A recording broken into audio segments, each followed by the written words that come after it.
కనుకనే ఈయన అంటున్నాడు, నిన్ను నువ్వు కాపాడుకో. ఆయన అంటున్నాడు, తన ప్రవర్తనను కనిపెట్టువాడు తన ప్రాణమును కాపాడుకొనును అంటాడు. దేవుని బిడ్డలారా, ఆయన అంటాడు, నీ ప్రవర్తన విషయంలో నువ్వు తొలగిపోయావు, తప్పిపోయావు అని అంటే దానికి దేవుడు ఉత్తరవాది కాలేడు. ఎందుకంటే ముందుగానే చెప్తున్నాడు ఆయన.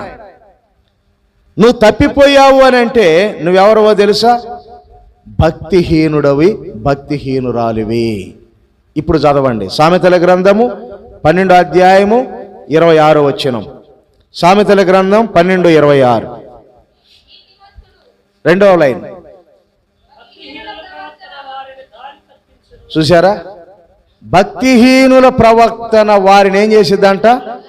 దారి తప్పించేసిద్ది. అంతే, దారి తప్పించిద్ది, దారి తప్పించును.